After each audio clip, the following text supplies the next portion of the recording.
if the might is right regime continues, there will be surely a third world war sooner or later. And worse than ever because of the advancements in weapon systems. Yeah, because from nuclear weapons. Yeah.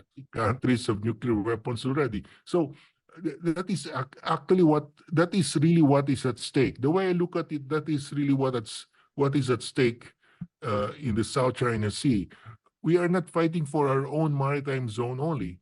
We're fighting for this basic principle that has kept world peace for the last 79 years.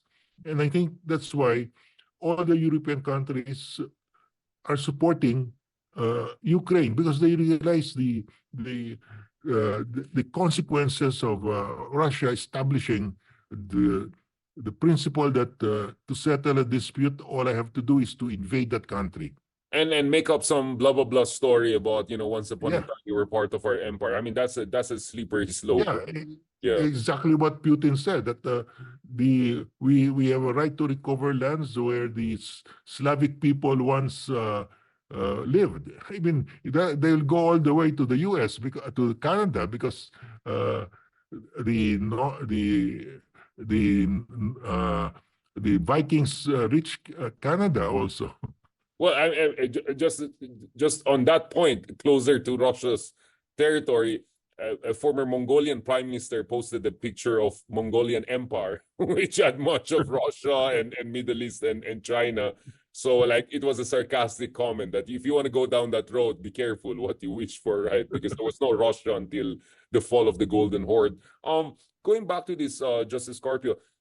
Now, I posted something about the picture between Zelensky and Marcos, and then I called him a warrior president because, I mean, this is a guy who has multiple assassination plots against him. He stayed with his own family, with his young kids.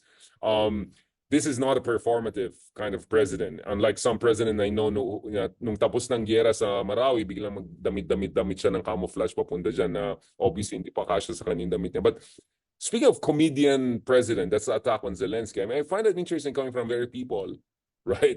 Whose idol is the former President Duterte, who showed no backbone whatsoever in standing up to China, the power that is actually bullying us, not the United States, not the Western powers. I mean, those countries have done their own mistakes around the world, sure. But so what's going on here, Justice Carpio? Why the pro-Duterte camp, I don't know, pro-Kremlin, who knows how far this goes, they are very sensitive about this whole Zelensky thing. They want to dismiss him as a puppet, as a comedian, as a joke. Parang sabi nila, ito na yung picture ng dalawang puppet ng West, si BBM, anak ng dating dictator, ito naman, bagong dictator. I mean, what's going on there? Do you think it's because they're triggered, they're worried, or they're just useful idiots, as the Soviets would put it? What's going on here?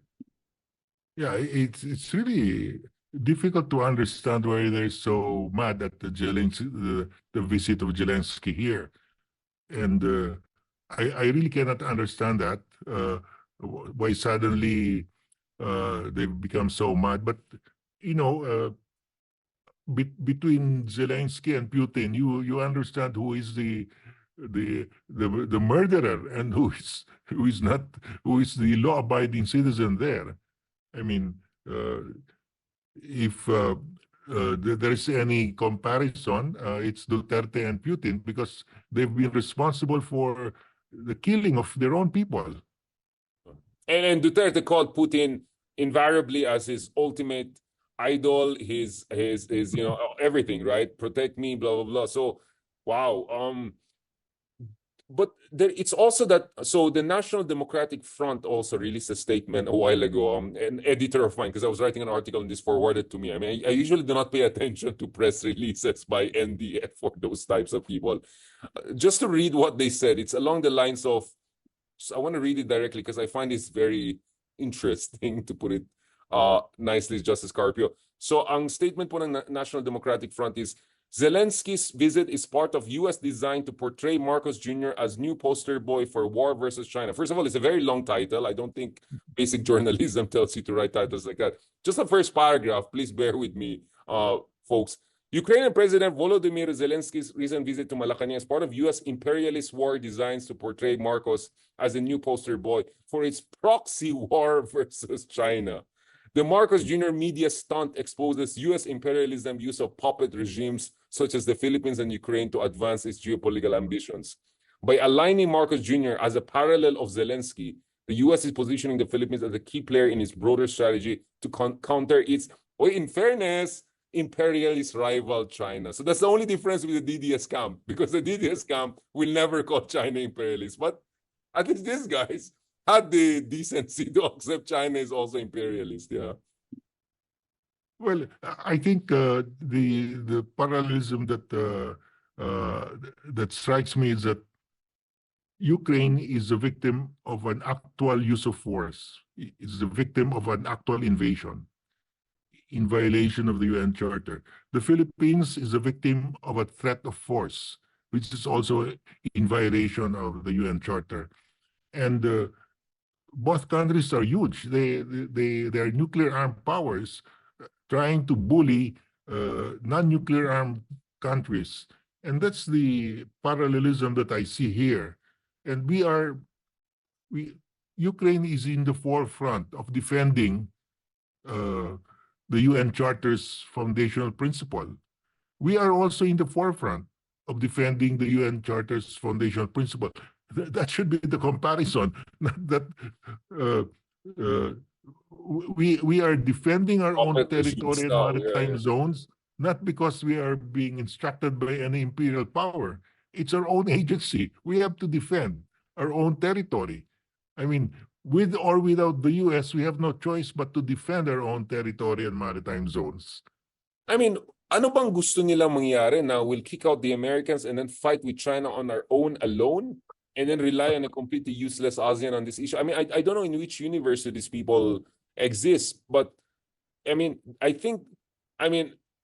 we can say everything about the US imperialism and all, but clearly it's not US who's trying to occupy West Philippines here, etc. And to equate EDCA bases with US occupation of the Philippines, I mean, that's quite an interesting, I don't know, parallelism, if they want to put it this, or stretch, some would say. I mean, what's going on there, Justice Kirby? What's your read of that?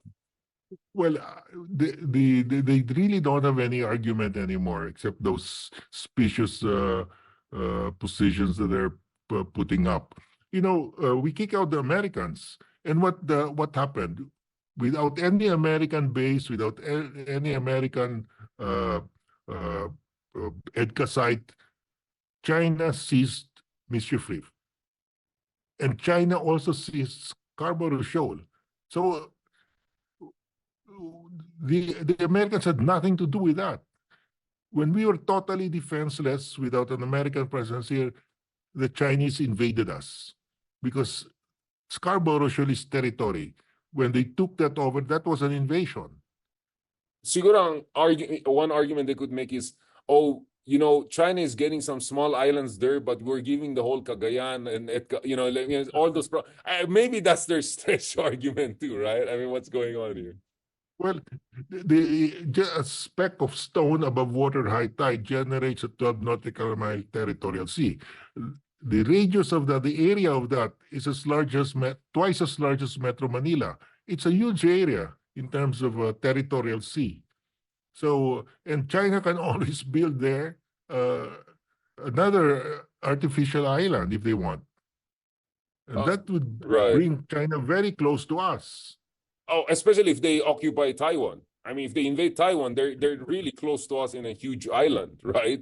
Our entire northern perimeters will be exposed. But just sorry if I'm pushing you on this, but patulan natin for the sake of it. So the argument I also hear from that side, not the DDS side, but the leftist side or supposed leftist side, is that ang problema is you cannot talk about the Philippine Strategic Agency dahil yung mga liderato natin ay puro mga tuta. Parang, oh, maasa ka kay Marcos to reassert Philippine sovereignty. What strategic agency you're talking about? So, Jessica, what would you say to that argument that we don't have an elite which can stand up to the US, make sure we leverage the alliance without ending up as American proxy or puppet or something like that? What do you say to that argument?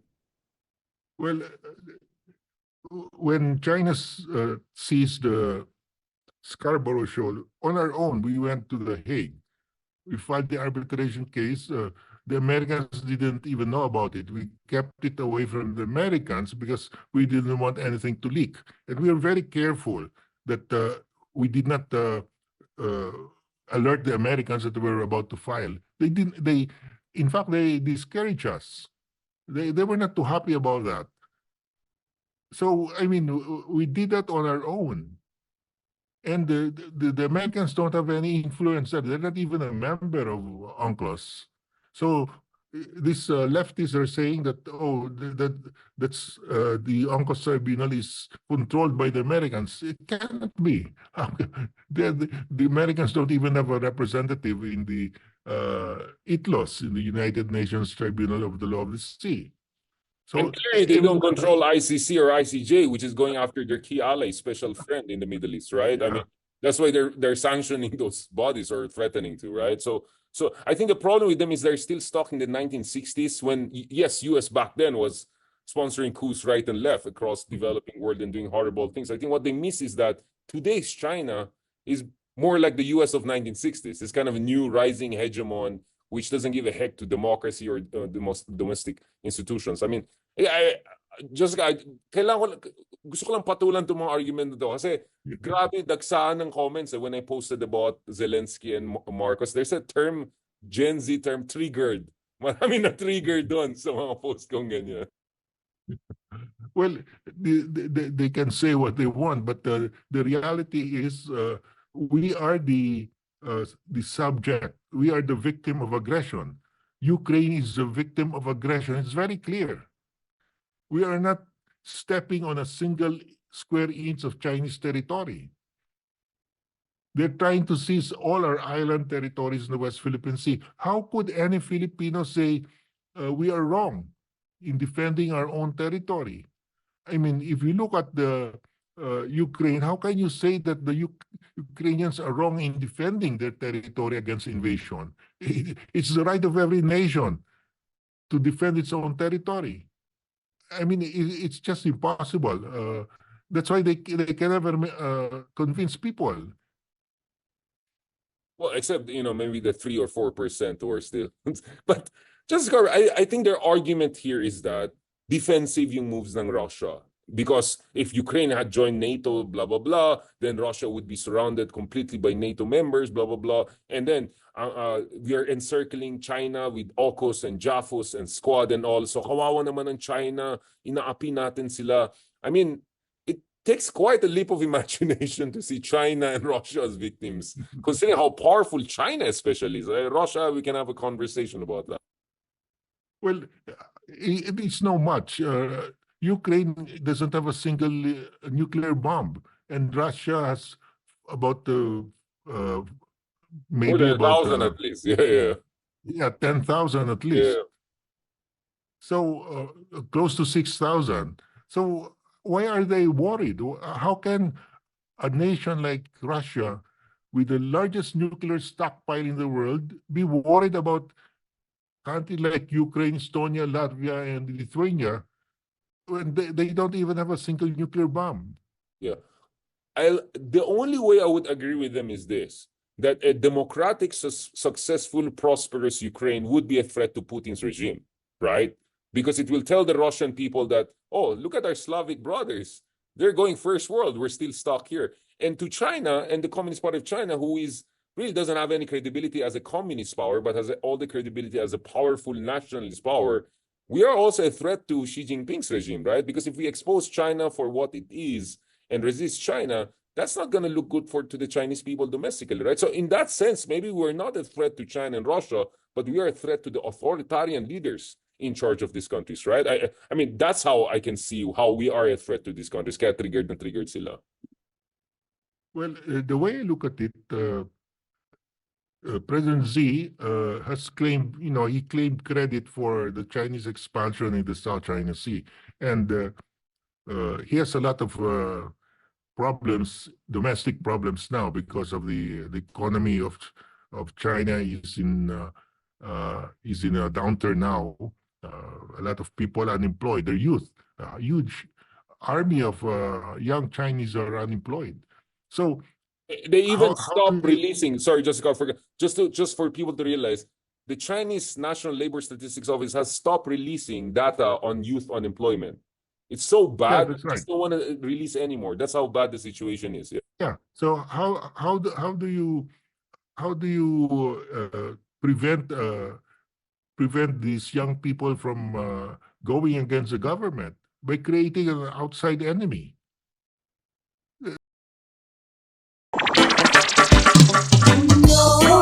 May hulanong salita na ang ibig sabihin dito ay ang pagkakaisa.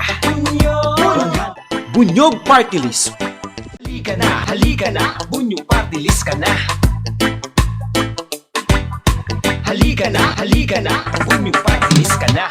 Sa susunod, ang atinang suportahan, Bunyog Party List, nagtataguyod ng katotohanan, lumalaban para sa bayan.